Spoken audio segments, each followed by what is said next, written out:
I'm quite certain of that.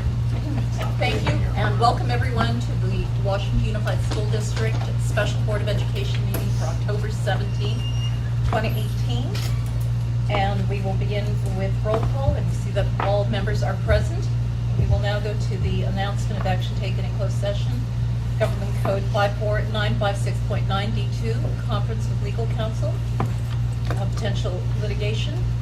Direction was given. May I ask now for approval of the agenda? So moved. Thank you. Second.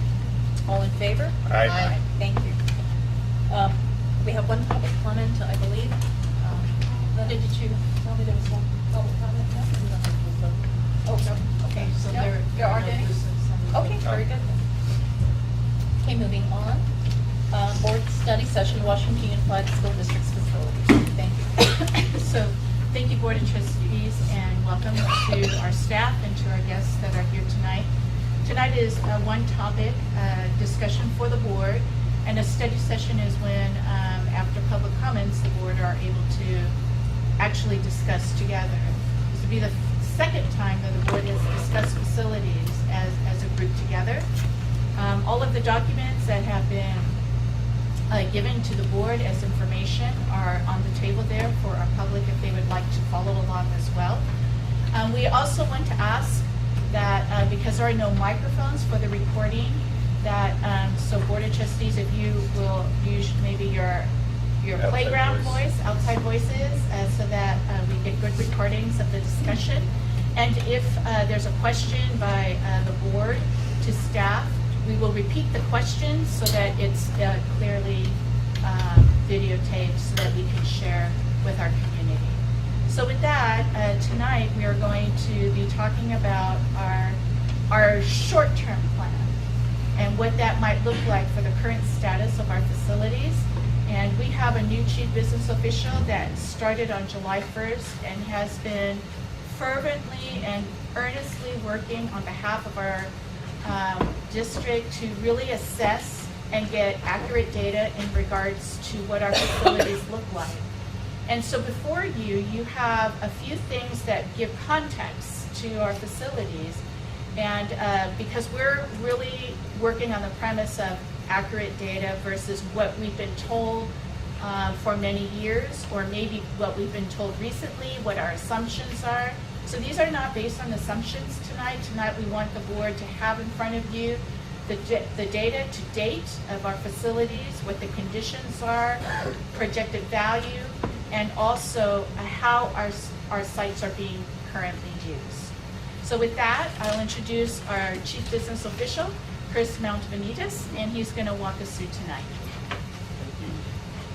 Thank you, Superintendent, and good evening, community members, colleagues, and trustees in particular. I've been told it's a little bit awkward for me tonight because I'm presenting, but I have to stand in a square because I guess we decided to videotape, and I've been told that the less I move, the better. Which, as a New Yorker, is so opposite of all of my instincts and training. Like, I'm just desperately already trying to flail my arms. So I will try to contain myself. Tonight is meant as a presentation and a discussion, but it really is meant to be interactive, with the note that, as Superintendent Luna just talked about, there's a lot of data that I've been sending out over the past 5 to 6 weeks. And we really need to also have the time to discuss and put the data into context. So please don't hesitate. I've come up with an outline sort of as a discussion. It's not just me discussing. We could go on verbally for hours about all the data. If you look through all of it, it is a lot of information. The importance of that is what I want to sort of talk about first. I have talked to Superintendent Luna, and I'm really pleased this evening. Not only do we have community members, but we have some community members that I know that are active parents. We also have, of course, I see our union president out there from WSTA and some of our CSEA folks, and the reason that's important is a lot of them have been helping me on figuring out our facilities, because there are two different narratives that I've discovered being in the district, and that's what Superintendent Luna was referring to. When I first got here, there's the narrative that we tell ourselves being community members. And I say that being a member of a community of 3,500 total people in upstate New York where I went to school. So there's a narrative that we tell ourselves in the community, and over time that somewhat becomes entrenched. We sort of own it, and then we maybe add on to that narrative versus what the actual facts are that the data tells us. So one of my concerns when I got here and I was told, oh my gosh, facilities, you have to pay attention to facilities. We've not paid attention to facilities. I said, okay, and everybody was giving me this information verbally. And then I started going out and I started looking through documents, and I went to Superintendent Luna and I said, what we're saying doesn't match what I'm seeing. Is there some other data? And so she gave me more stuff to look at. It still didn't match. And so it's interesting to think about how the story we can tell ourselves over time and how that morphs and how we own it compares to the data actually on the ground. The data that I get from my teachers in the classrooms, the data I get from actually opening up every single space in a complex and going through it, the data that I get walking each facility and actually documenting what each space is used for and how long it's been used that way and what it was intended for and what all that tells us. So that's what I've been developing, and we become a part of a culture between 6 months and 2 years after joining it. And I'm going into my 4th month right now. And so I'm perhaps starting to just lose that exterior objectivity, but thankfully I was able to dive into that data for facilities with really fresh eyes. And so I'm doing it without burden. I'm presenting the data to you without any kind of, bless you, any kind of overlaying or overarching desire. I'm just presenting the data and some of what that data points to that we really need to pay attention to with our facilities as the district continues on for the next 1, 3, 5, 10, and 15 years. Maybe even 20 if we're fortunate to be able to plan out that far. So that's really what we're here to talk about tonight, and I've already moved out of my box, sorry. So in general, the discussion outline, it's very broad, and there's a lot of ground to cover. Some of you have had more opportunity to cover it than others, or more or less familiar with it than others. But essentially, we're going to talk about what is the need to discuss facilities in the district and why the sense of urgency. So if we met to talk about facilities prior to my arrival, what was it, 8 months ago? A year ago? I know that there was a facilities meeting. It was in the spring. It was in the spring. So there was a facilities meeting in the spring. It occasioned a survey that asked a bunch of questions. It was based on some data that was collected and assembled with a future plan called the CIP. And that's pretty much as far as we got. Okay? So what's the urgency now? We'll talk about that a little bit as far as big context. We're also going to talk about the context of the actual issue. What do facilities have to do with the district as far as being a successful institution for our children and to serve our community? And what is the state of the facilities and what's coming together that this is pressing to talk about now instead of 10 years from now? All right? So that's going to take us about 25 minutes. And then the big data. I want to at least go through the major data points that have been provided, data to date, the data points to date, and make sure that there's an opportunity for the board to ask questions of one another, to just ask general questions that maybe they don't have an answer to, but that they would like my staff or I to research or to look into more, and to also maybe do some Q&A, right? What do we think the data tells us, and maybe what else could it lead to us surmising from looking at all of the data? And then really important for the district tonight, not just my staff, but the entire district, is some direction. Okay? So we have a lot of data. This is our second study session. Time has continued to move on since we've actually looked significantly at facilities. It's been 6 years. And we haven't made the progress that perhaps we were hoping to make. And that path of improving and making things better for our district in 3, 5, 7, and 10 years, that path is narrowing. And while it's narrowing, it's getting steeper. And by that I mean more expensive. And so the path is getting harder to navigate the longer that we're not paying attention to the issue. So why is there a need now? This is really an interesting couple points of information. People that work in the district, community members, which I've met and chatted with a lot of them about facilities. It's incredible who I meet when I'm walking around facilities. Neighbors, people that really want to know what I'm doing, crawling around, and they want to give me input because they've lived there across the street for 30 years or 40 years. First of all, here's the number one thing that surprises people, including people that have been here their whole careers or their whole lives. The district maintains and operates 14 different facilities in the district. 14. Right? Most people can't even name them all, even if they've lived here their whole lives. Right? There's 4 of them in what is generally referred to as the south side of the district. The other 10 are in the north. Ideally, you should be putting that $200 in the bank to pay off the solar array that you put on your roof that you have a 20-year payment for, right? Most homeowners, most people, most institutions actually don't have that discipline, that financial discipline. You go out and you spend that extra $200. Well, school district's no different. So we did the same thing. So to answer your question, we started that debt service as long ago as about 14 years ago, internally. We escalated it to about $82 million of internal debt. Our annual budget, by the way, is only 75. Okay. We escalated that debt to about 82 million. Currently, we've paid it down to about 67 million. That's our current outstanding balance. The problem with promising developer fees is not only do you not have enough money for those deferred maintenance projects in your district, but you also have to rely on developer fees. And developer fees are based on what people are building or remodeling in the district. And in good economic times, you have enough to pay that mortgage bill. Guess what happens when the economy slows down? You don't have enough money to pay the mortgage. So we've taken out a loan on a revenue stream that goes up and down over time. Right? It's a little scary to me. All right? The other thing that's a little scary is that we know that development in the city has actually slowed down over the past 2 years. So this year, that bill, the amount of money that we took in to pay that bill, fell about $900,000 short. That means that we take that money out of the general fund. The money that we're supposed to be using to keep the school open that year. Right? So that's called an encroachment.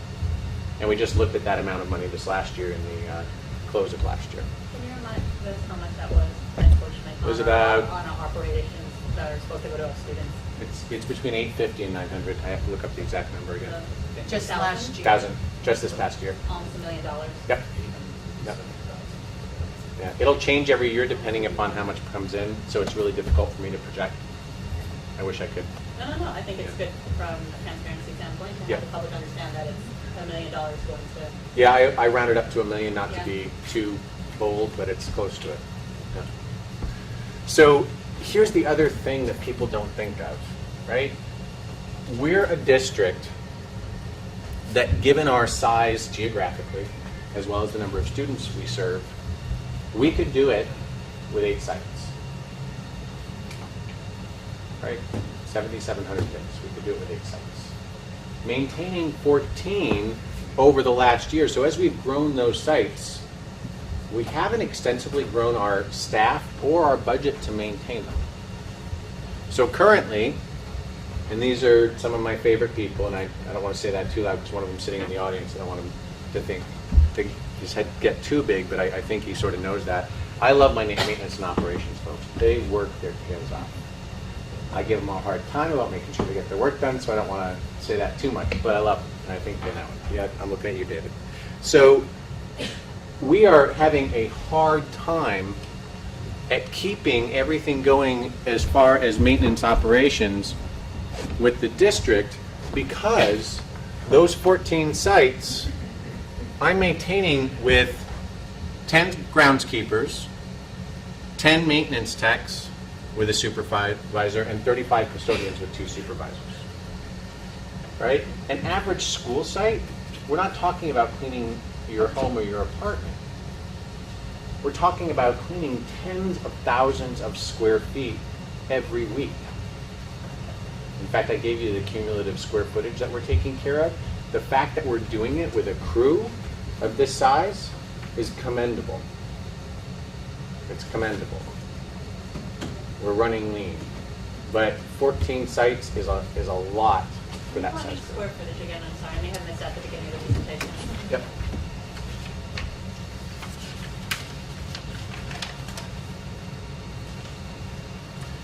We are currently maintaining 990,000 square feet. That doesn't count outdoor space. Not out, so this is just buildings, That's just facility. Yep. really? No joke. Okay. So we have to put all this in context, right? That sounds really big, and I'm trying to put my head around it. There's all sorts of moving pieces that I was just outlining that come together, and they suddenly make you go, wow, we really got to do something about this. Right? And I'm sorry if that sounds a little too practical. I come from sort of a practical perspective. We got to do something about this. Okay? So why did we get here, though? Really, here's the history. This wasn't some. I'm doing it again. I know. You are. Thank you. You really can say something. Really, it's not. It wasn't planned in a negative manner. I want you to go back in time from when the district started to 1940. Okay? In 1940, we had one school that served the entire region. You're sitting in it right now, by the way. This is the campus. All right? And then when we unified the entire territory, we became responsible for serving all the kids in this big geographic area. 110 square miles. That's what we are, 112. All right? And so what we did is development started coming into West Sacramento area, the school district. Remember, this far predates the city. Every development that came in, they would set aside a little plot of land, usually between 5 and 8 acres, and we would build a little school on it so that those kids in that school, it was usually a K through 3, a K through 4, or a K through 5. We would build a little school on it so that all the children in that community could walk to that school, walk home, and then when they were done with that, they came to this school. So it's really interesting. If you look at the construction history, which is attached to one of the many data packets that I passed out tonight, it's really interesting to see it because I put them in chronological order. So in 1949, this was the only school still in the entire district. For the next for the next 5 years, we built one school a year. And you can match them up to the community that was developed that year.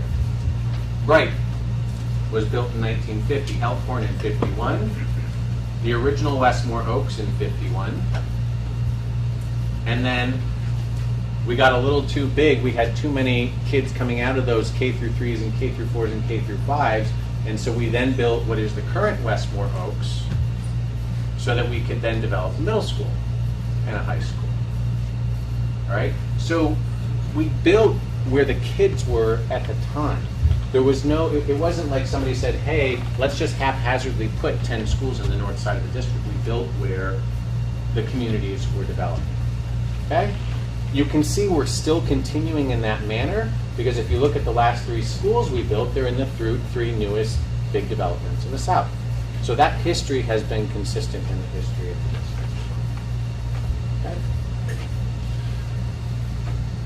Grade level expansion and ad hoc accommodations. Has everybody visited our K through 8 sites? What's different between our K through 8 sites and our new comprehensive high school?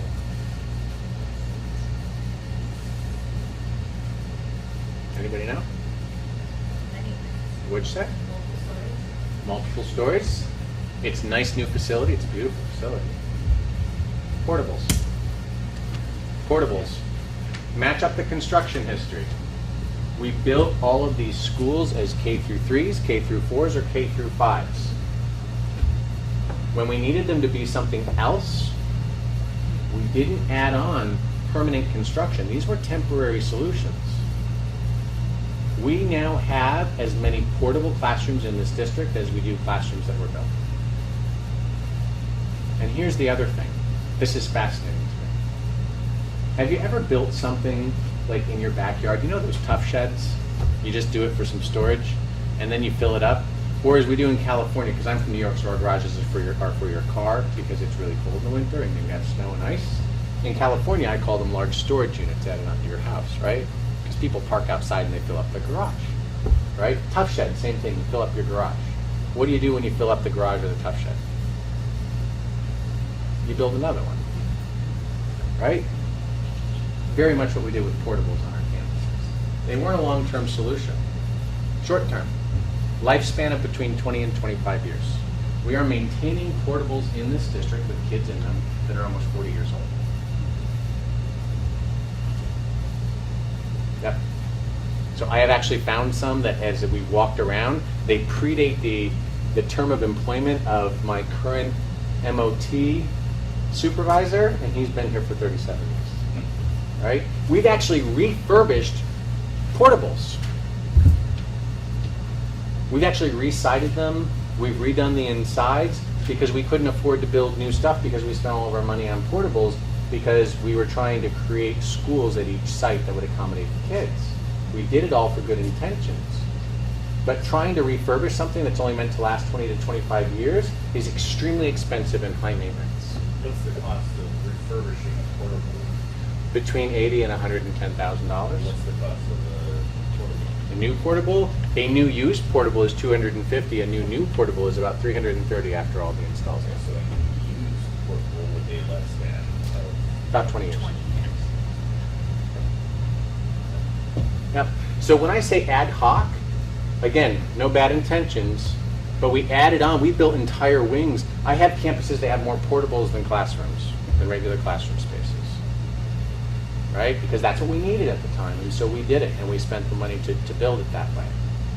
Here's the problem with that. Our growth areas in the south, we just talked about that. That's where the population shift has happened. I literally have no more legal space to put any more portables on those campuses. Right? We filled up the north end schools with portables. We've now filled up the south end schools with portables. Right? I have no more room even for portables at this point. Okay, I can take old ones, put down, and put on a new one, but it's a one for one. Okay? 14 sites versus the necessary 8. Pretty easy math. For our size of a district, assuming an elementary school of between 800 and 900 students, we just built a high school that houses 2,500.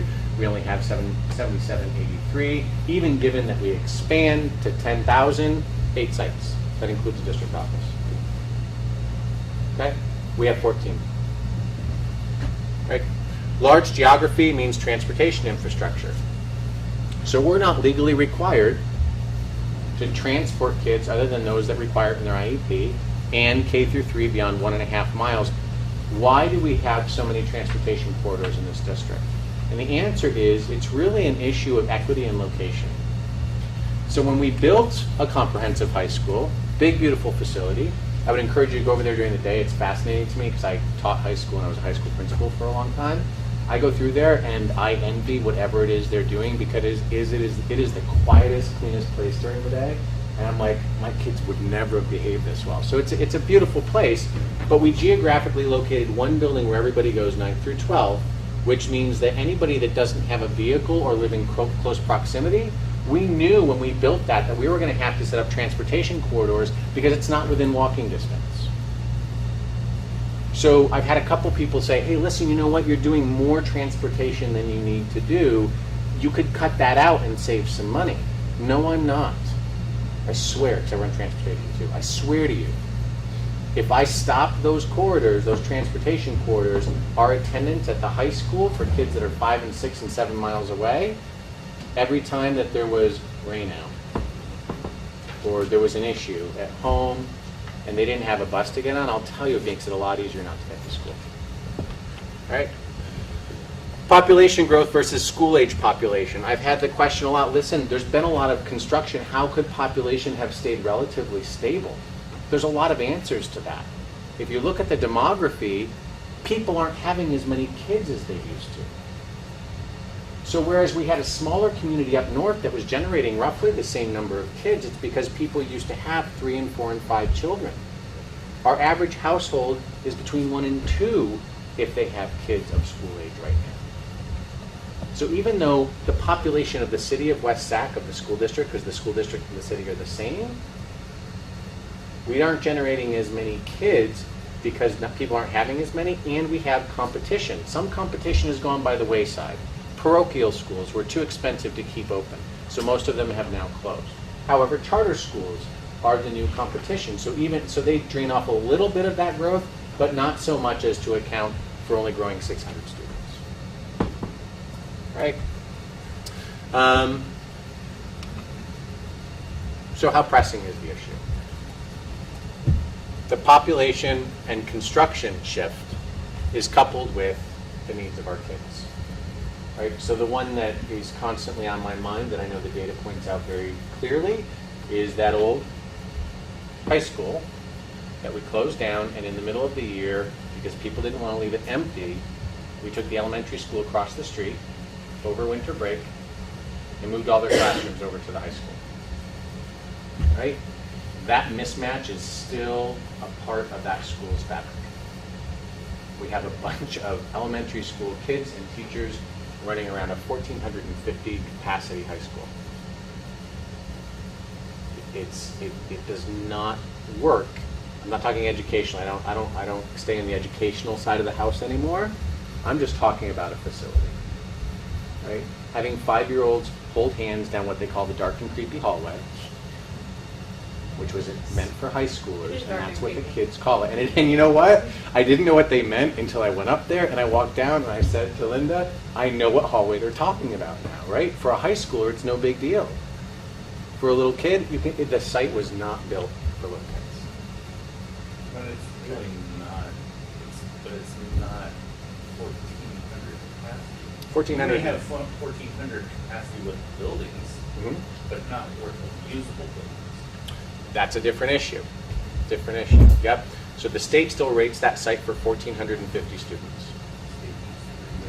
Yep. The state hasn't re-rated in 18 years. I'm looking forward to the day.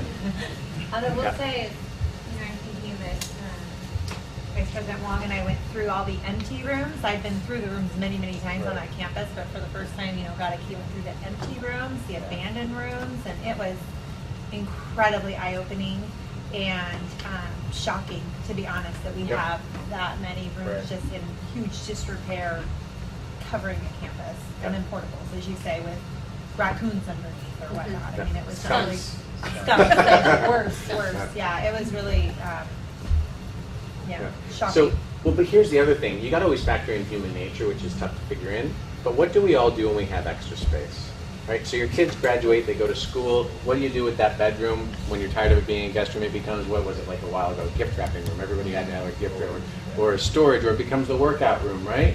Human nature in schools is the same thing. I keep looking at David because he's the locksmith for the district. And so when we go around sites, I have like the master keys, and I'm told, no, that site's keyed off. So you talk about some of those abandoned rooms. I've gone into them and there's people using them. Right? We've closed them off and there's people using them. I'm like, what are you doing in here? Well, it was empty, so I figured I'd turn it into my office. Right? Human nature. Right? So all of a sudden you have not just intentional spread out, but you have people just making use of space that they see. And it's hard to control human nature at 14 sites and 110 square miles. At the last facilities board session, there were desks and tables and Right. bathrooms Yes. as storage. Yeah. Old desks that we will probably not likely to be used. Probably in some of the spaces that don't have roofs in. Yeah, Yes. and then the fire alarm, as we learned, was going off randomly because there was, There are three different fire alarm systems That we've patched together over that the we years. patched together. Yes, that's correct. Yeah, and that's not just that site. Oh, good So to know. we're working on it. We're working on it.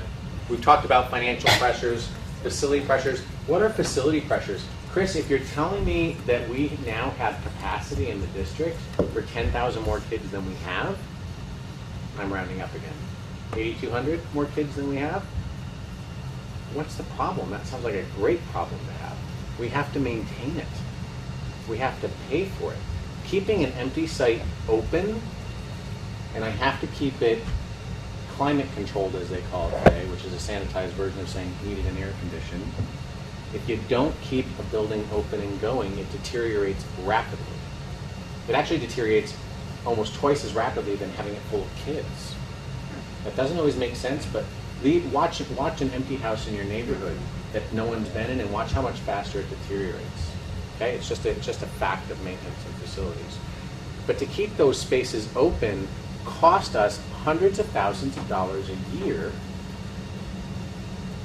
just in having the personnel there to make sure they're safe, minimally maintaining them and keeping them going. Okay, so that's where facilities and finances stretch. Operational limits, that's our folks. And then community desires.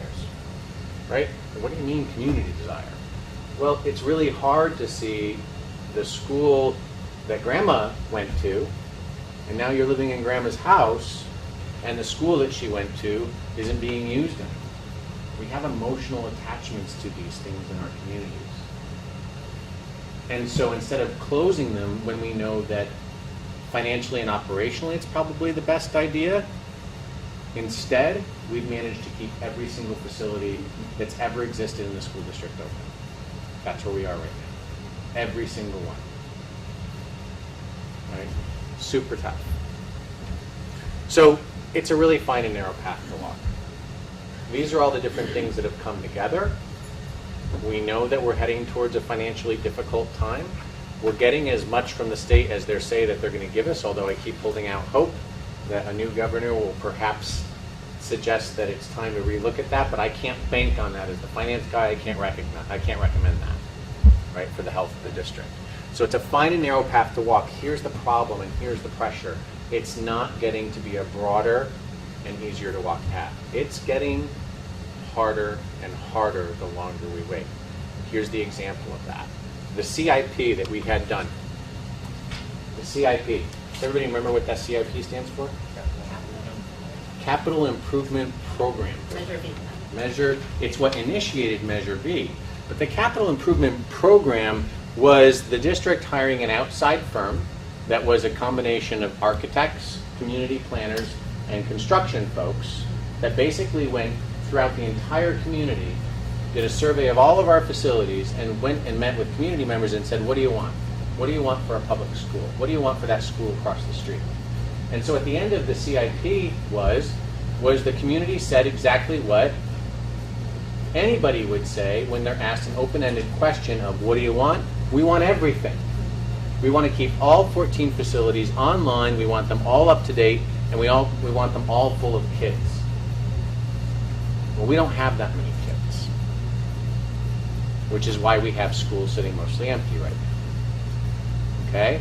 So what CIP did is it drew up a plan to say, hey community, if that's what you want, this is what it's going to cost you to keep those 14 schools that you have, 14 plants, excuse me, one of them is a maintenance and operations department. This is what it's going to cost you to keep those 14 plants open and to update them so that they're ADA compliant and that they're considered safe and secure. And the bill for the CIP, it's still in the CIP, the executive summary. This is the one that I love. So to do all of that is going to cost you, in 2013, $156 million. That's what it's going to cost to just make all 14 sites. Now here's the thing that is often confused. People say, well, that was to build new schools. Sorry, say that again. The CIP, just to keep everything online and open and going, was $156 million. People frequently say to me, well, yeah, but that was to build new schools. No, it's not. The CIP specifically says it's not to build anything new as population grows. It's just to keep the 14 sites open and to make sure that they're up to code and ADA compliant and put in new fire alarms, put in new gutters, put on new roofs. Doesn't matter whether they're in the right place to serve the kids of the community. It was just because everybody said, well, what do you want? I want my school kept open. Okay, this is what it's going to cost. Here's the problem. That was 2013. This is where the financial geek in me comes out, right? You adjust that for CPI, inflation index for the past 6 years. And you add in the contingency for construction to do all that work. And that $156 million in 2013, because we've had a lot of economic growth in the last 6 years, if we adjust that for national inflation, doing the same work today is $254 million. And that's just for the 14 sites without a new school. That's correct. And it's essentially like, just for those if you haven't seen it, it's online too, but you know, that there's pictures that all go with it, and it's essentially things like dry rot, mold.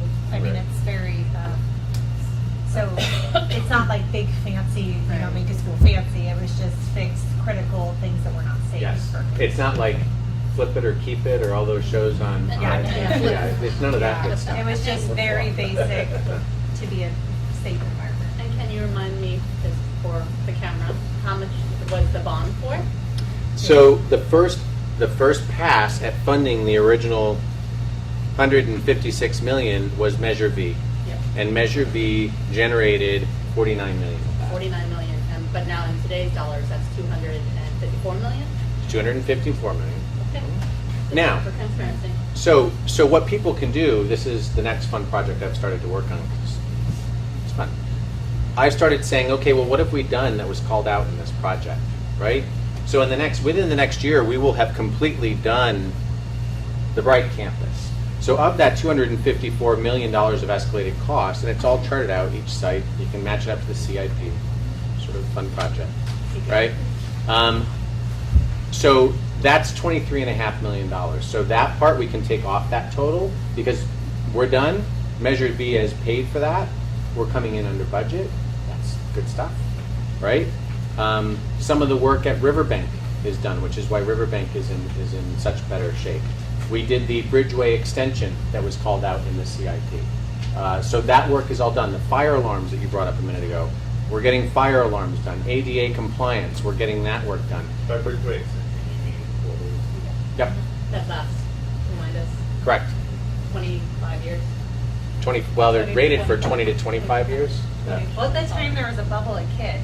Somehow, we were shocked to even find that was happening, but there was a bubble of kids that were going into middle school that all needed to be bused to another site, and so that was Yeah. an immediate concern and need for kids who were in middle school.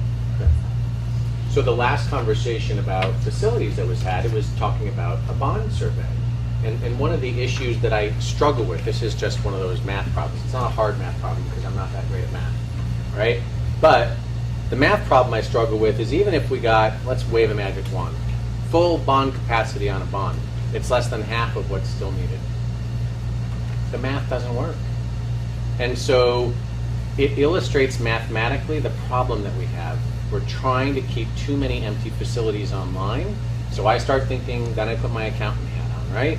So for each of these lines, where I see a total where we haven't done work yet, if I take that facility offline, then that's that much less money we have to raise to keep that facility open. So when I say we need to right size the number of facilities we're running, I'm trying to take, I'm being, you all know me by now, I'm sort of super transparent. It's part of what I do. I am trying to take those numbers off of our balance sheet to keep those facilities going. I'm straight up about that because I know we can't afford it. Just like when I can't make my household budget work, I take things away, take it off. Okay? Now, when you look at the data, you can very quickly see which of our facilities are underused or in the worst condition as far as what it would take to bring that facility fully online. So there are some of them that stand out to you a little bit more than others. You look at some and you see that they're more than half empty, and it begs the question, why? Right? I don't have a dog in that race as far as like I'm not trying to advocate for one or the other, but I do know I need to take things off of my balance sheet, and there will be more obvious targets that the data points to than others. Right? So that's the point of providing the data. So with a tough decision, I'm trying to provide as many points to make an informed tough decision as possible. So questions to that point before we start going through data review. I think I'm on time. I am. Awesome.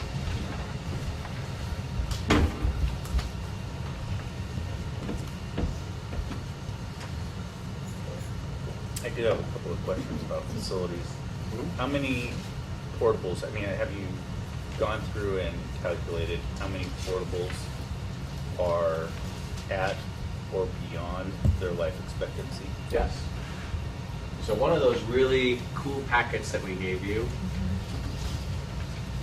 it's the one with I call it the mismatched boxes because it's out of scale to show every site.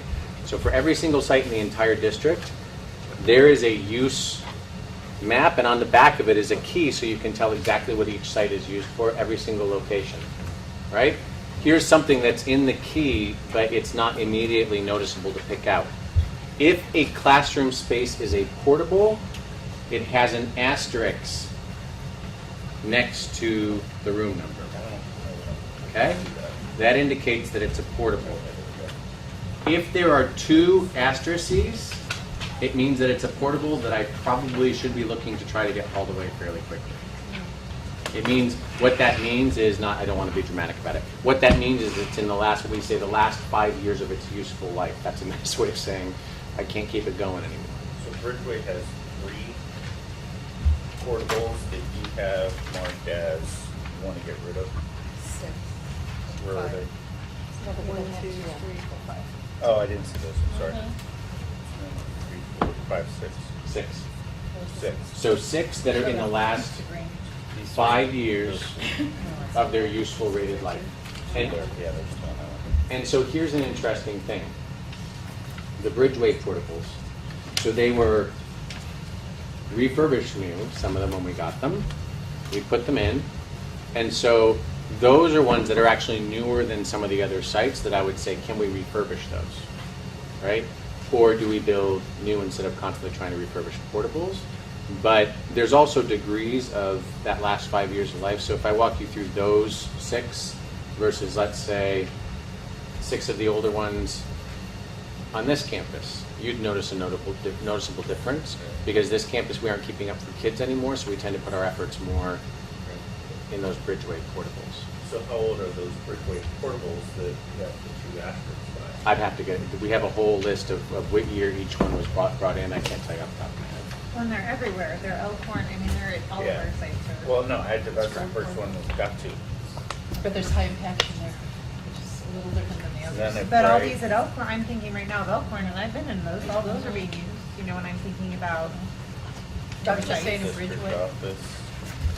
And All so of that, those, For right? both sites, none of them have 2 asterisks? there's a reason for that. Okay, explain, because we've, so. Because as the trustee classrooms became unusable, we ran out and got portables because we weren't comfortable putting children in the actual classrooms anymore. So the skunk portables home newer. is not in disrepair. No. So, you know, what do you say about these things? Naturally occurring wildlife happens, Okay. right? And they do make their homes anywhere that they can get in. As a kid growing up in the country, I have probably more experience with that than I want, right? So, but it is tough to keep animals out of an elevated portable structure than it is when something's on a pad or a foundation. And it's tough to teach in that classroom with the. Possible.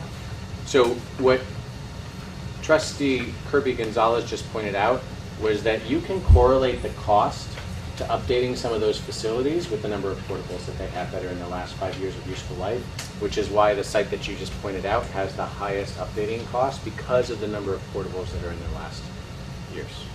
It's a very direct correlation. Right? That's why the Westmore Oaks one is relatively low, because it takes into account mostly portables because we've had to close down and chain off the classrooms because they aren't safe for kids anymore.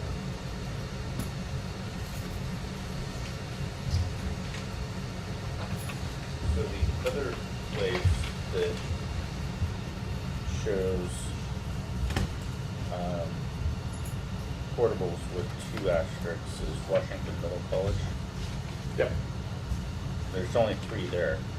There's 3, and those are in such bad shape that actually the floors have fallen through, and I've had to Oh, close nice. them all off. Yep. And then Yolo has 1 Of that age, correct. of that age. Okay. Yolo has a total currently of 9, and there is 1 that is in its last 5 years.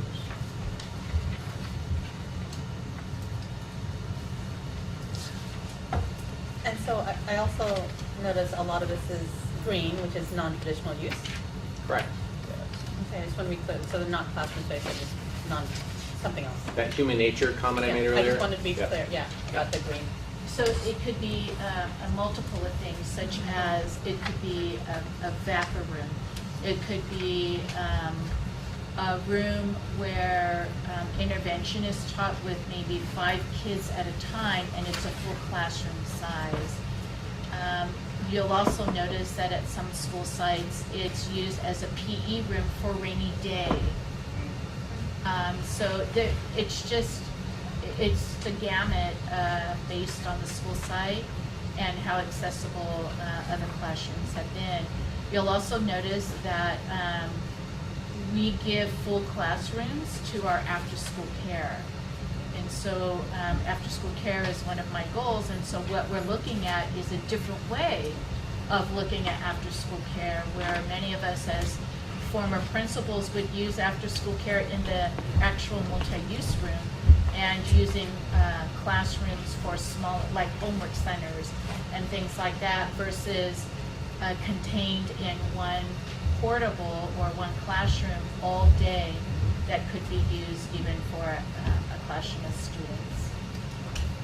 And I appreciate, just for the record too, spending a lot of time going over this over the last few days, is you made it very easy, because you can look at each classroom and then easily see exactly what it's used for and the correlation. And I also appreciated seeing the principal's concerns, which was nice to go through and see. And I think pretty much they all matched up with probably what we would assume they were. And so it was really well done. It's really easy to see each classroom. My staff what's happening. did a great job with it. Thank you for that. Office smells terrible sometimes. Sometimes, not always. Sometimes, not all the Sometimes the time. office smells terrible. So you're saying this Was there any account too, I mean, I know that Southport talks about those tiny rooms, and I'm sure you've been in them, and so you've seen some of those tiny classrooms. My daughter was educated in one of those tiny. Now, here's the interesting thing Yeah, about they're that. really nice. Those are actually hard-built, what we call hard-built classrooms, which means they're not portables. So Yeah. those classrooms were built very specifically when the district went to a 24-to-1 ratio, because our standard classrooms are built for a 35-to-1 ratio, and that's going all the way up to high school. So the thinking at the time was building a space that was suitable for 35-to-1 high school kids when we had gone down to a 24-to-1 ratio in preschool and kindergarten and first and second grade wasn't an efficient use. Now, people like the bigger classrooms, right? It's it feels claustrophobic. Yep. Well, when you put 24 little ones Yeah. in a room with an adult, even though it's the appropriate size, it can feel tight. But those are hard-built classrooms. Those are Legally, actually. they're fine for. Oh yeah. Yep. But when I say hard-built, they're not portable. So those are structural, and they're in good shape at Southport, even though they're small. It was cozy. Cozy. That's what the real estate agents would Very, say. very cozy. Yeah. Super proud. Cozy. That's good. I did some sort of sectors of one of those classrooms, and the people who decided this stuff very, it was cozy, but there was enough room for kids to maneuver. The teacher had a small group on the floor doing guided reading, so I agree. there was My daughter adequate enjoyed. space, not plenty. Yes, my daughter enjoyed her time in the small classroom. Any other questions before we go through data time? Data time. Doesn't sound like an exciting activity, but there we go. So the data that we sent out, and I know that they're in perhaps different order in the packets, but the discovery process was, the first one was, it looks like this on the front, and these were projections. It's the first data that I came across in the district because I was asked to plan for, in fact, I developed plans for where were we going to put the 250 students that we don't have space for at the beginning of the school year. That was essentially my first 2 weeks. All right? Because our projections said we had all these students that were going to show up on our doorstep. Right? The interesting thing was, not only did those 250 students not show up, 100 fewer students than last year showed up. So that first 2 weeks I was going, well, what are we basing all of this assumption on? And it's because we had a demographer study, and I've spoken to the demographers at length, and they're basing it all on housing starts, right? Which means that anything that's been permitted by the city and a date for construction to commence, they're factoring in each year. So their numbers are inflated by developments that still haven't started, right? They're approved, they could start building them tomorrow, but right now they don't exist. And we're paying for that report from the demographer Of course, yeah. every single time. Every time we get a new one. So this demographic report was done by a company called Decision Insight. And you can see that Decision Insight said 10 years from now, you're going to be up to 10,000 students, right? At the rate we're growing right now, I would say that they're ahead of themselves a little bit as far as that estimate. However, we do have 6,000 units that have already been approved to be built in the South that they could start any day. That is a real thing. I can't control that. I can't predict it. Evidently, they've been approved for a while. I'm not much of a gambler. I can't tell you when they're going to happen. So. Well, we feel it. I mean, every time you drive by, you know, and see the tractors, get nervous and Right. make a phone call because we know that, you know, some of our places need to. Yeah. So the demography information is also helpful because they actually had to list the capacity rating for each site and how many students were currently enrolled. And you can see the trend over the past 4 years and where it's projected to go. So you can actually see grade level trends, sort of interested. It's also compiled in a district total at the end, which is it just gives you a helpful overview. You can see how much capacity there is. Understand that some of the capacity, as Trustee Pizzati pointed out a little while ago, like the current Westmore Oaks campus is rated for 1,450. Is it truly able to house 1,450? We'd have to do quite a bit of work to it, but it is still a very large campus. There are other campuses, like YOLO across the street.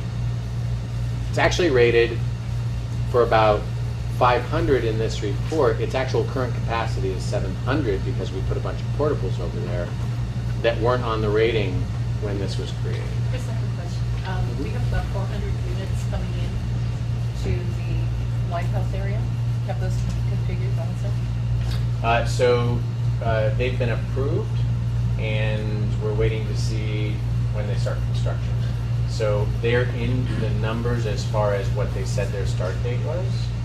It's interesting. So the city has finally heard us, and they are now sending developers to meet with us. So we actually just had another one reach out today that said the developers in town, we're ready to start building now. Can you please meet with us? So I was able to send a staff member that was willing to go over because we now have the same things that we're looking for, and so we could hear what they were looking to do. So it's interesting. Other questions about demographics? I think massive capacity, the one that stood out for me was Westfield being, having open seats, you know, in the over 150, depends on the year, but up to, 200 and something. And when you look at their facilities, they look to be pretty good, just one portable. And so it does seem like there's room there then to accommodate more students in terms of our students that we send over. That's a correct observation from my perspective. So some of the space that's being utilized as a nice to have could certainly be repurposed as a classroom very quickly. To keep students at Westfield. Absolutely.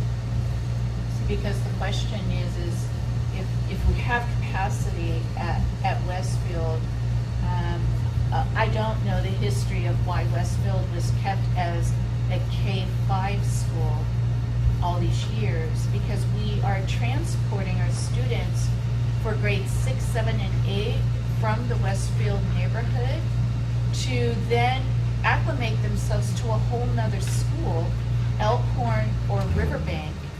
So where all of our other K-8 students stay at their home school, but the Westfield students have to acclimate twice, and then they do it again going to high school. And then we're transporting them, so we're having bus routes, which I wrote on the first day of school, and I was completely confused. Thank goodness the bus driver knew when I was supposed to get off, because some kids were being transported to River City, then they were being transported to Riverbank, then they were being transported to Elkhorn. So if we have capacity and we have available rooms at Westfield, you know, the question I have posed to our cabinet is why don't we make Westfield a K-8 and keep our kids in their neighborhood as all of our other schools if we have the room? So those are the kinds of guiding questions that are kind of helping us to look at our facilities for next year. So, but remind me whether we actually started phasing in sixth grade, for example, last We year. didn't last year Or, because right, so we I just wanna, we like, were so, right. feeling the emotion. So I just want to. Well, and they've had sixth grade before, right. and it was Right. taken away. Right, and it so I was- just want to be clear that we've actually started kind of thinking that way, and it Yes. wasn't, this is, so it's Yes. kind of what we've been leaning into on Right. Westfield anyways, for lots of different reasons. But Right. my understanding is when I first came on the board, that's, we added the sixth grade. We did last year. No? I was actually at Westfield today. I got to see the sixth grade. It's a year 2 teacher and has a great rapport with the students. And I met with a couple parents at Westfield today. Our ELAC parents who actually expressed interest in me, asked me as the district person if we could expand to 7th and 8th grade. So there is some interest at cabinet to explore these questions, but also from some of our parents.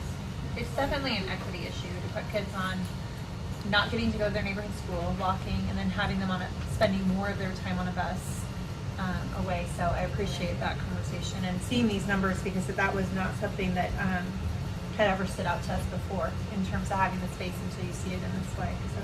Well, and I've been told, oh no, we have no space. We have no space at Westfield.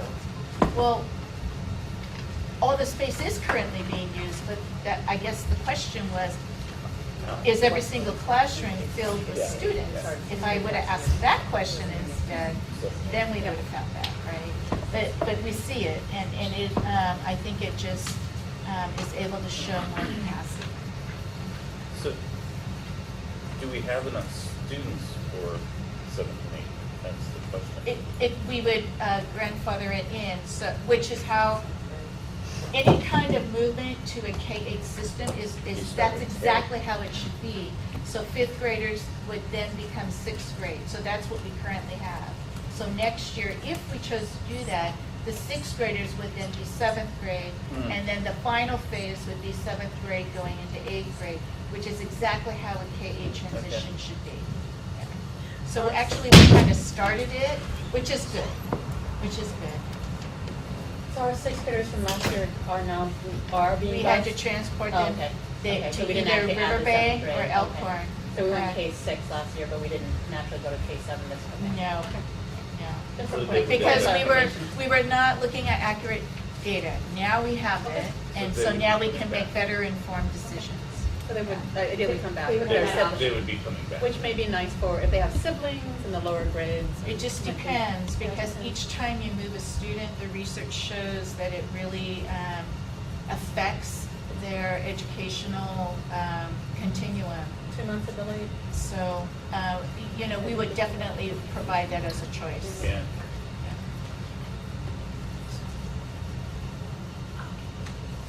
Any other demographic items folks want to chat about, discuss? Give me a minute.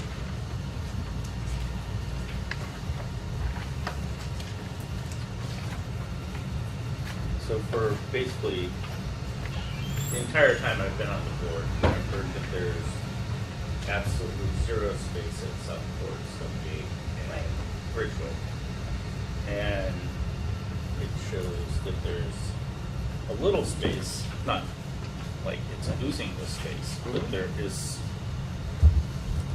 based on what its capacity is, there is small spaces to be found. So At for Bridgeway example- and a little more at Southport and Stonegate. It also depends upon, so sometimes I'm asked to get back into the box because I'm too far out of it, right? So it also depends upon how you think about space. So this is a conversation I've been having with Bridgeway because they always are feeling, even though they have fewer students this year, they always feel like they don't have space. So when we did this exercise with them, it was really helpful to the Bridgeway community to then go, well, wait a second, are we allowed to use any of these spaces differently? Yeah, it's your space, right? So something that we just completed, I think, last week was they did a monitoring of their computer lab space because they have so many carts now that their Right. computer lab wasn't being used. So it was an empty classroom that wasn't being used any longer. And so we just finished taking out all the old computers, repurposing them where they were needed, and refurbishing it as an alternative instructional space, right? So that's just thinking differently about a space they already have. They have something called a rainy day PE room, but that's not the actual name of it. It's a rainy day PE. Right. Okay. So it's actually a permanent building that we put one there.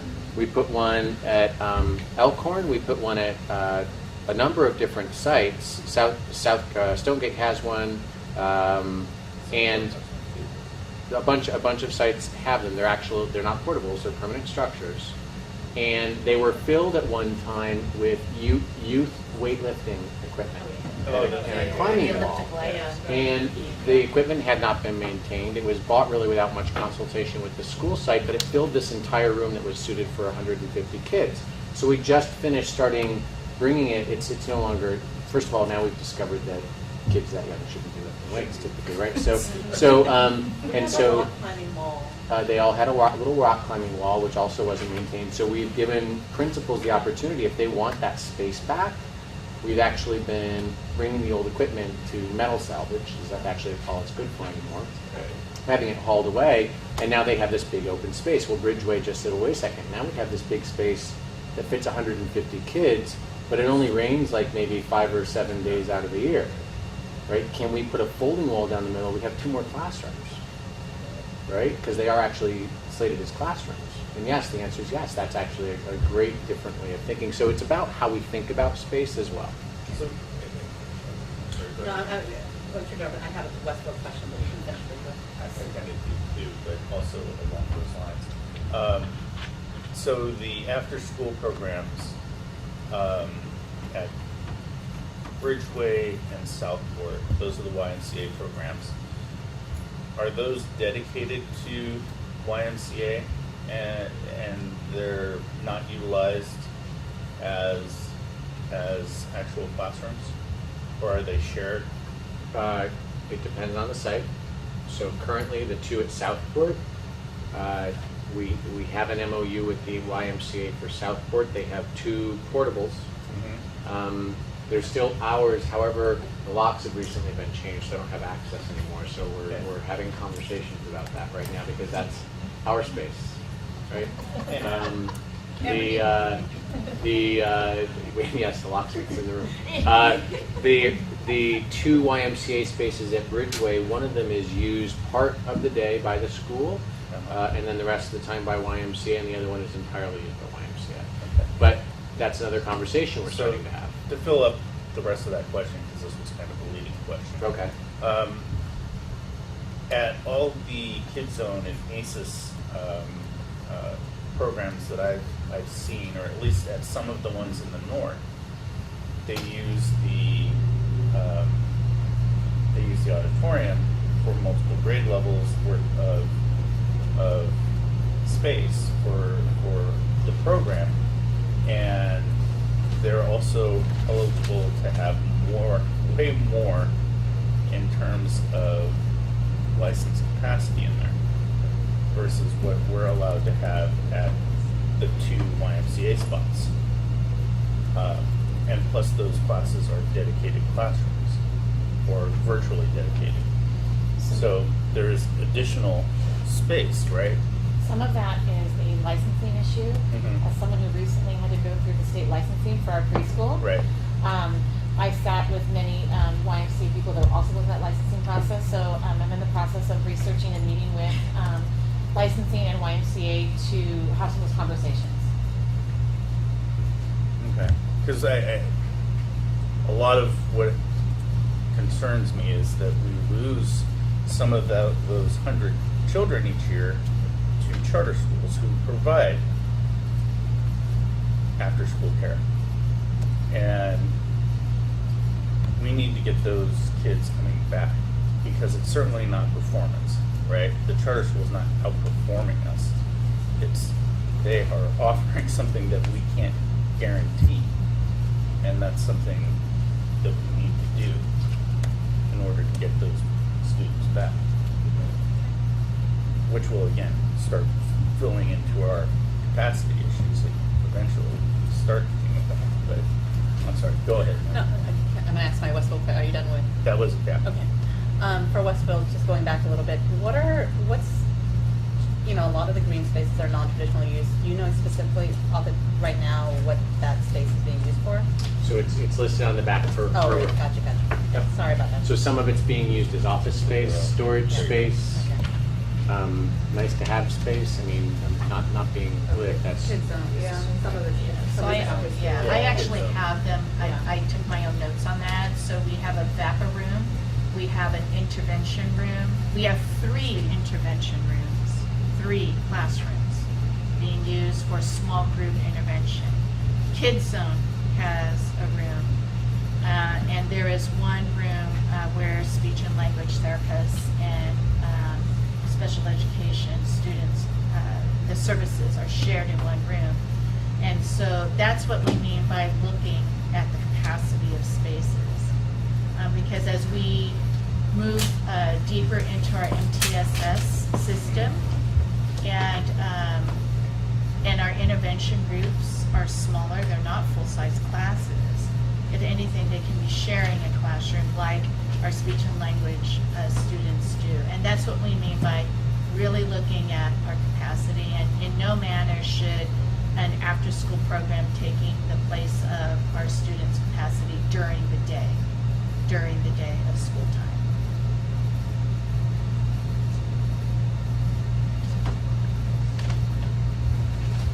Yeah, I think it looks like you were about to. No, actually, just making a lot of things. Part of the intervention issue is we went to a new model this year that's research-based and proven track record, and so it's now that it's as Superintendent just said, readjusting and looking at how we're using that space. So in previous years, they did serve a full-size classroom in a center rotation model, but now they're doing small groups, research-based programs with the training that goes along with it. So, and that's one of the, when you implement something new, you discover the bumps along the way of, oh, we did not need a full-size classroom for groups of 4 to 6.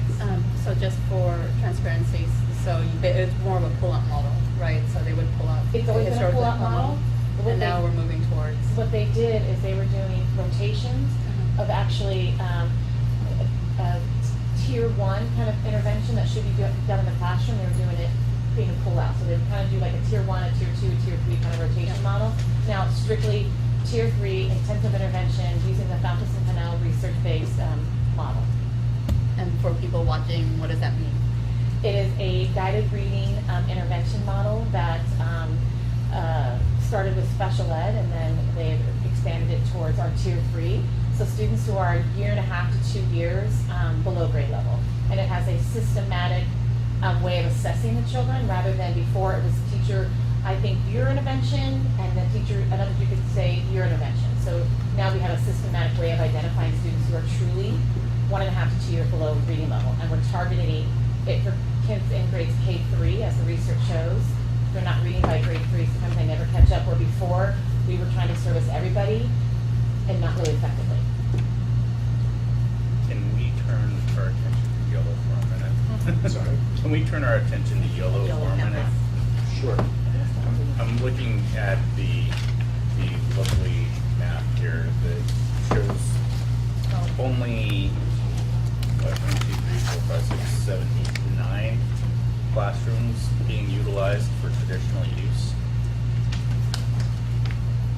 Okay, I see the smile. And it has capacity for 575. That means there's only 119 kids at Gillow. Dramatically underutilized. So my question for that is, of these classrooms like storage and like, how many of these green classrooms would take very little effort to modernize or get right for actual usage? They're all currently usage approved. So nothing would need to be done. We We are can move maintaining kids all in of them right now. We can move kids into them tomorrow Okay. with the appropriate furniture. Okay. It's interesting. Okay. And that's true of most of our sites. So where you're seeing an empty space, unless it indicates that it's been closed, they're still being kept student ready. That's the problem. That's a huge cost. Right. So there's really places where I saw the double asterisks where you really don't want to be using those portables much longer than a couple more years. In those facilities, I only counted about 7 or 8, maybe 9 of them in our entire system. My question is, I saw quite a few of them at Bridgeway, and quite a few of them at or not quite a few, but I think like 3 of them. Where did I see them? Was it Elkhorn? It was Elkhorn. Yeah, at Elkhorn.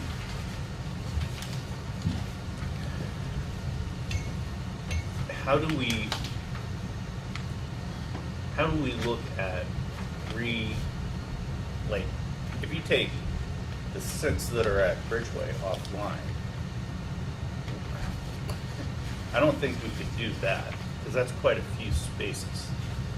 Because Bridgeway only has 117 spaces available potentially, if you wanted to maximize usage in other areas. 6 classes seems like that would be a lot. Elkhorn, there might be a little more room to take those portables offline. Am I correct? Yeah, so part of this is, that's why it's sort of a puzzle, right? So let's consider the portable situation. I'll use Riverbank. Riverbank's in really good shape, right? But we have some old portables at Riverbank that I need to take offline in the next 2 to 4 years, right? That would actually be a stretch if I can get 4 years out. However, we have some space that we're using as, it's great to have space, but should it take priority for kids to use as a classroom, and then instead of just adding more nice to have space, we just get rid of the portables, because maintaining that extra space also means that we have to have staff there to maintain it, utilities running, etc. So that's one solution for a site. Another solution for a site might be, let's say that we have hardscape classrooms that are usable and we can put people in them, but then we have, let's say, 4 portables that are space that are not essential, but they're new portables. I can then take, because the nice thing about a portable is so you can actually transfer them to a site that still has need of the space, but we can put a newer building there. We can move them around. Right? Now my preference is, because I don't want to continue being in the business of just buying and refurbishing and then sending to the dump portables. So my preference these days, what's changed in my mind, is that instead of 2 portables with all the electrical and plumbing and everything else we have to do, for a total of, let's say, $800,000 to bring them out, install them, make sure they're ready to go, I can build now 2 permanent classes for about $2 million. Right? And you say, well, why would you want to do that? That's a lot more money. Because they don't fall apart and I don't have to haul them away to the junkyard in 25 years. So that'd be a part of the plan. Yeah. Yep. So slowly phasing out those portables, because if it's space we can refurbish, like they do a lot of concrete stand-up classrooms now that come in pairs. They're really nice. In fact, some of the Bridgeway and Stonegate buildings were built that way, right? They have stucco on the outside, but it's a concrete structure so that when it gets old and dingy inside, I can redo the interior like you would refresh your house rather than just throw it away. And a lot of our facilities are slated just to be thrown away when they're done. So I may have I'm just gonna have a question. This is just straight capacity of current student attendance. How many of these students at each of these sites are out of neighborhood schools? For example, I know in Southport we have a lot of kids who are actually from a different neighborhood, right? Overflow either from Bridgeway or they're coming from the north side. So we're having a straight just a capacity and who's actually here. Mm-hmm. Have we worked with Jerry on who's actually an out of neighborhood transfer at Bridgeway? I mean, just out of curiosity, that's I think another piece of it. about where So there's a couple. kids are coming from? There's a couple pieces to that. Like, so let's take Southport specifically. So Southport was the closest overflow school for Bridgeway for a number of years when they were over capacity. Now that Bridgeway has lost some students, those parents have been invited back, with the exception of one grade level that we still are tight on. Those parents have been offered to go back to their home school. Once you bond for 2 or 3 years with that school, that's where all your kids' friends are. A lot of parents say, you know what, we'll just continue to drive our kid over there because that's where their social community is, that's where their teachers are. And so the district, of course, says, well, of course, we're going to continue to accommodate you because we already moved you once. We don't want to impact your kid and move again. The other thing is it becomes an FTE issue, which sounds really boring. It's another one of these boring issues, right? So we look at how many kids are there, and we don't keep open 3 classes with 8 kids in each classroom, because now we're paying 3 different teachers for 1 classroom full of kids. We then offer parents that have expressed interest that they would like to transfer to a school, such as Southport, that if Southport is under-enrolled in a grade, and if the parents want to take on the cost and responsibility to transport their kids there, then instead of closing down that classroom, we keep it open by then letting people transfer in. By no means I'm saying that's not that, I'm just kind of, it's a factor, right? So It is a how many- factor. And there are also non-Bridgeway neighborhood kids going to Bridgeway, Yep. there are not, you know, and every school has some of them, so I don't Yeah, know pretty kind of the much every percentage school of does. non-neighborhood schools in each site, right? We'd have to In each really site. look at the history You know what I of mean? it. So- Yeah, because as Chris was saying, there's just many different reasons why families would go to other schools. The other thing that when I came on board, the district was not even providing transportation to the families of overflow, which I felt was Not legal? a little Not technically. morally Yeah. challenging Not technically. to swallow. So we transport those that are overflow because there's absolutely no room of that grade level now. So that's a little bit easier to track. So in terms of before 2015, we'd have to really talk to Jerry, and Jerry was only here, I think, a year before that. Yep. So, yeah. And I really appreciate that we do that, looking at our FTEs, because so many Yeah. districts have combo classes, and Yep. it's shocking to, well, I so appreciate it, that we just don't, because there's a big effort made to really look closely at those numbers, and I think combos are not ideal for kids, and so I really appreciate that this is a district that has That's a done good that. point. Can I just go back to that comment you made a minute ago? What grade level is still tight at Bridgeway? 7. 7. Is there any other school that has kind of impacted grade levels still? Okay. Right here in your executive summary. I'm sorry, I'm just calling it out. Right. 5 7th graders from Bridgeway Island are the only displaced students this year. Right. For transparency. So another piece of data, which I'm not sure if everybody's gotten a chance to read, is that after the last facility study session, the board commissioned a survey. Okay, so the survey results are out there, and it's interesting because it also sort of begs the question. There's a summary and then the actual survey data. It begs the question, hey district, why didn't you already go out for a bond? Because what the survey showed us was that actually the community was going to support another bond if we asked them to, right? So we have a supportive community, and we have a community that expressed in the survey that they were willing to support another bond. Then we also have to ask the question, without a long-term plan, and with the manner that we've sort of ad hoc added on instead of thoughtfully thinking into 10 or 15 years, is it actually the right time for a bond, right? Do we want a plan first so that we can guarantee the community this is what we want a bond for, rather than saying this is what we think we want it for and maybe we'll get there, right? Which is sort of asking for the money first and then developing a plan. And so the thought was, with the consultant that worked on the survey and in discussing it, was that let's wait and let's develop a plan first. And the other part of that plan needs to be, if we know that we're wrong-sized in facilities, meaning that we have too many that we're keeping open, then we don't want to spend bond money and we don't want to spend our efforts planning to a facility that we know we aren't using. So we need more planning before we ask our supportive community to address the needs of the district. So that data is in there, but it does beg that question of, well, the data says you would get a bond, why didn't you ask for one? Because I think a plan is an appropriate next step. All right? The other item that is in there that talks directly to the CIP is sort of a narrative, history, and context of the construction of the district and site utilization. It looks like this, really nice, boring, but it's landscape, so you can pick it out pretty easily. And on the last page is the actual CIP suggested investment into each of the existing sites that I've escalated in cost over time. Now, one thing that's really interesting, I've already been told by our financial advisor who saw this document that I've underestimated. I know I've underestimated. $50 million?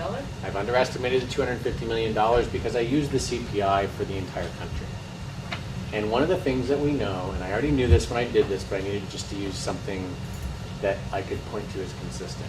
We know that some areas on the West Coast, and Sacramento is one of them, Los Angeles, San Francisco are two others, we know that the CPI has escalated faster than the CPI in the rest of the United States.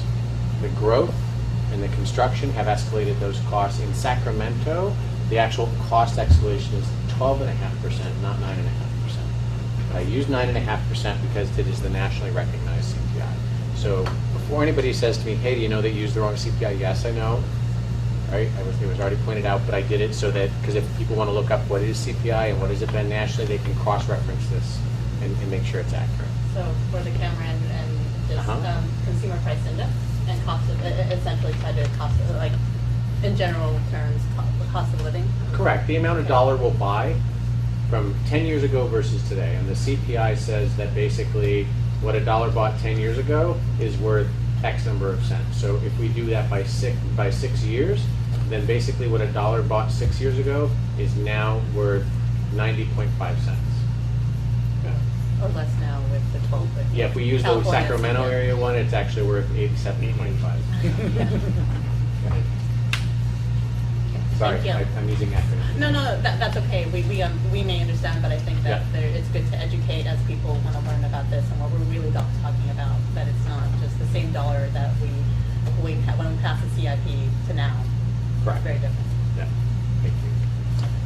Thank you. And then, of course, the last two items that were in there, the one is the actual site utility. So this is a site map of every facility in the district with the exception of River City High School, which is new construction and it's being utilized as planned and built. But we're still looking at it anyway, but we haven't gotten quite that far. But this is every other facility in the district. Okay? With the key that you can cross-reference. And then the last piece of data that I sent out was to answer the question, what have we actually gotten done since 2013 when the study was done? And so I sent out a very large chart that showed every site and had an X for every project that's been completed in the last 7 years.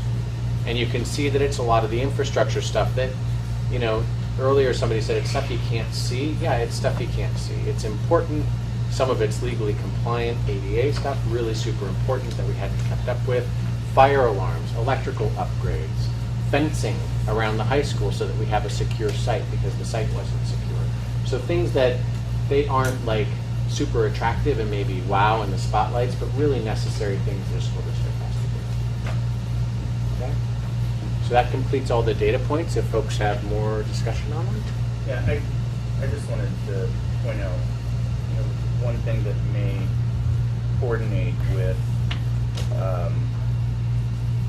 how the community is now feeling towards the district, which probably wasn't the impression that many people in the community had of the district about 10 years ago, is that, you know, if you look at the quality of education question and you take fair, good, and excellent and combine them, you're at 64%. So that's pretty good that when you're looking at how the community feels about the job the district is doing.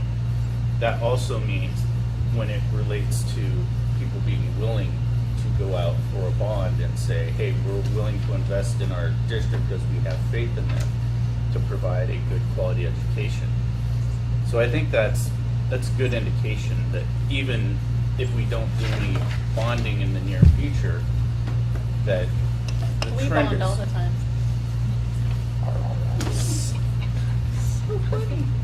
I am. Go ahead. That even in the near future, continuing this trend, it's trending up.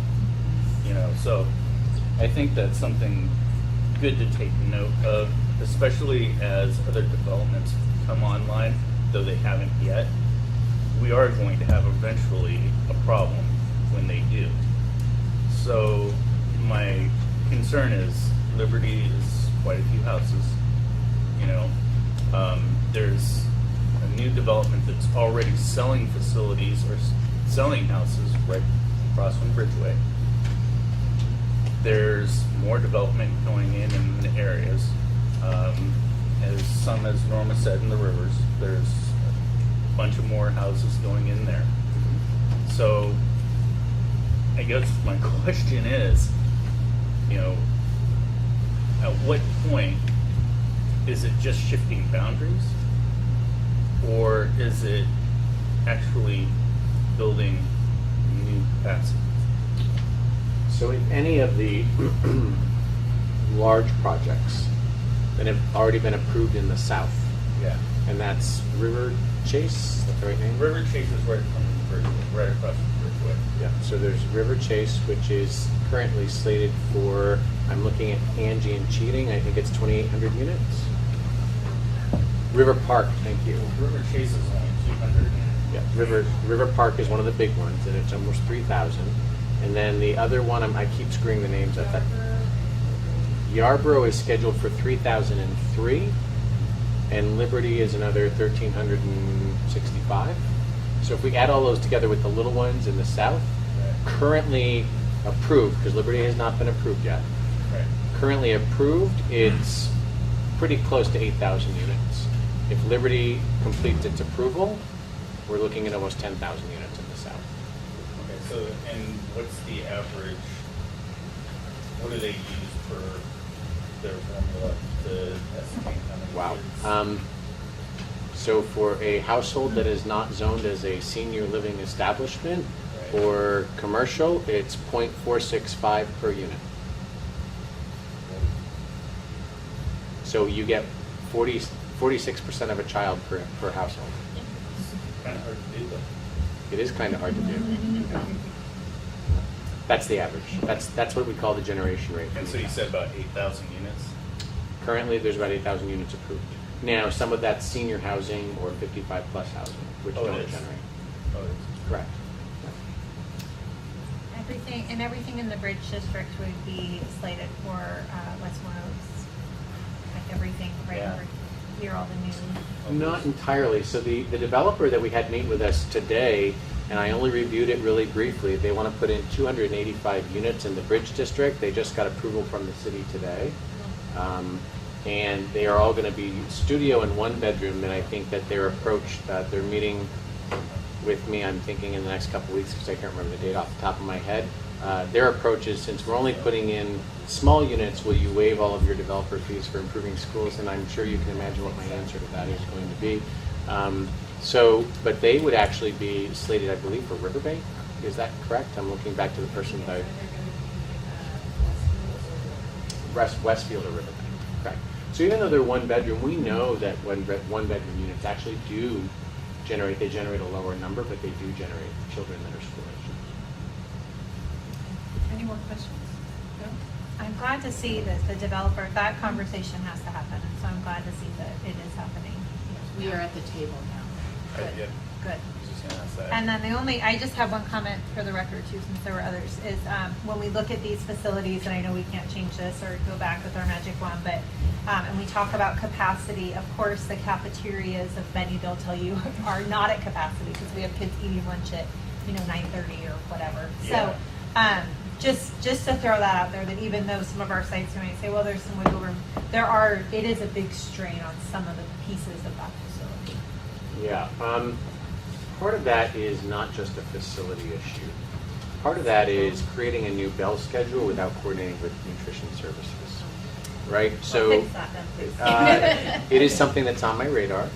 We have talked about, instead of, because there's a really complex system of the bell schedule and contractual issues were under negotiation without the timing to provide some of the administrators as well as the central managers that are required to, for example, feed not just kids, but a lot of our kids with free and reduced lunches, to get together and create a schedule that they knew would work for that and transportation. So we recognized Nate Hill, my director of transportation, a couple meetings ago, because he literally, just the transportation schedule, he had to revise it 7 times by the time he found out what the negotiated contract was and school opening, which was only a 5-week period. He had to redo the entire schedule. So the unforeseen consequences of very good intentions and thinking, but how do they actually get implemented operationally? So we've talked about actually having the principals get together and work with some of the folks that need to rely on their master schedule and trying to maybe unify that master schedule, because all of our K-8 sites have the same feeding and scheduling issues, so it would be really great to be able to have them do that together and do it earlier, because we've been rolling over our master schedule typically in August versus doing it in March or April like other districts. So hopefully we can fix some of those. To Sarah's point, there's certain facilities that have overcrowding in the lunch cafeteria area, and to the point where I've talked to some of the principals and they said that they're over the fire code limit, and that's something that scares me. So I would like to be, very cognizant of that when you look at what is happening. So if there is a way to try and address that as soon as possible, then that would be awesome. It'll probably be next school year. Right. As we start to build our master schedules and be more collaborative with all the other departments that go with the scheduling of the bell system and instruction on the K-8 campus. Well, and additionally, 20 minutes to eat lunch is not really a lot to actually eat lunch, especially if you're going through a lunch line to get your lunch. That gives you about 15 minutes to actually eat. Not all kids are really voracious eaters. I hate to tell you this, but that's pretty much the average. That's long for some. Yeah. I don't find that to be okay, though. I'm not saying that it's okay, but yeah. Okay, so I think at this point, the board needs to give some direction. Perhaps we can ask you to come up with a plan for us. We would need a couple options on a Great. plan. I'd like to see a plan, to reduce our Overhead, but that has the least amount of impact on our students as possible. Yeah. And takes into account neighborhood schools and access to their schools. And I think those factors you brought up, Linda, like about Westfield. Yes. Consolidation there. Yeah, okay, thank you.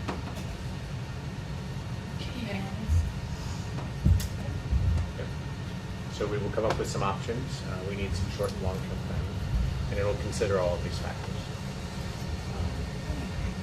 I think in our board goals, I know that we're focused on the short term now, but I think in our board goals is like 5-year increments of 5, 10, 15. So I think this would just be clear and consistent with what we adopted. A few board meetings know that our desire to have those increments. And when you're looking at those plans, please consider the idea or the option that within the longer term, we will have to have an additional school where the new developments are. 2? Okay, well, 2 new schools. So we're either looking at bonding or some other mechanism, right? Is that what you're telling me? And hopefully, though all things being equal, we don't know about the new administration, just kind of costing out in future years what a gap, like a financial gap means for the plans that you basically propose to us. right? So for like, these are our core operations for students, to Trustee Kirby-Gonzalez's point. And this is what you're asking for facilities, and this is the gap, the financial gap between what you guys are asking for and what, you know, Yep, what we I have gotcha. and what we're asking for. Yep. Right, because that's just the reality. That is the reality. There was one question that I didn't ask, and that is the school bond that this governor seems to be holding on to with clenched fist.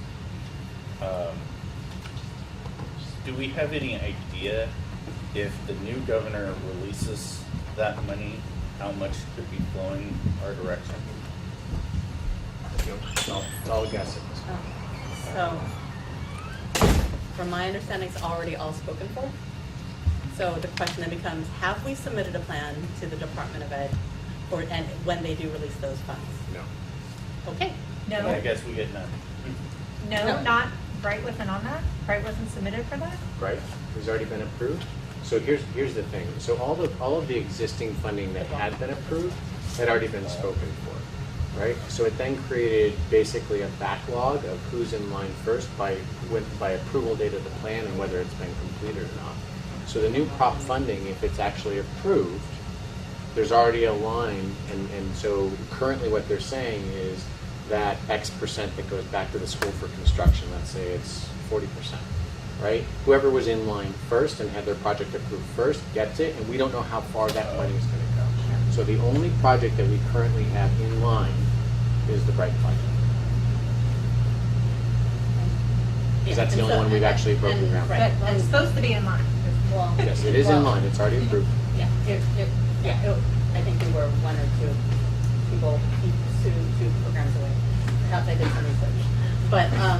But beyond what we're talking about, again, for transparency, for any future bonds that are passed statewide, is that it's probably wise from this experience to know that we need to actually create those plans so we can submit on the dime, because CDE does first come, first serve. And so when people historically ask, why are we doing the soil testing now? We haven't broken ground, this, that, the other. It's because we want to be first in line, because those well-resourced districts in the state of California were first in line. That's right. Because they had their plans ready to go, and they were the first people to submit for all transparency purposes. So when we say, and we ask to advocate on behalf of the legislature or the governor to let those monies go, that we also need to be thinking, forward thinking, and being ready to actually submit those plans. That's just my experience and what I've done in terms of what I've If researched. we completely agree, and we would love to be very forward thinking. Right now, we're just Yeah, no. putting out our fires Yep, yep. and trying to survive the next 3 years. And until we can get a plan in place for these 3 years, Yep. we can't think forward yet. Yep. Until we know for sure that it's going to be fine and taken care of, and we're using our facilities at the best capacity possible, and then we can be much more forward thinking. And I appreciate you, Chris. I appreciate the board adopting those goals to 5, 10, 15, because we can now, after the transparency and the data and what we know about how bonds are doled out from the state, is that we can actually do that as a board with all the information before us, with a very clear plan for the board and for the public to see this is what we're doing and this is why we're doing this, and so that we can actually be ready. So those are just my thoughts. But. And thank you for your well put together presentation. It's very helpful. Sorry, it's a little dry. No, it's not actually not dry at all. And it is, I mean, it is incredibly frustrating, and it's an equity issue across our state, as we've talked about with aging facilities, and it's just a shame that it falls so much onto the communities, and so thank you. This was really good data. I'm very glad you're here to give this lens to us, because we were not hearing this information that was before. Good. So President Alcala, you can get yourself. Oh, okay. So a motion to adjourn? So moved. I'll second. Okay. Thank you. So it's closed.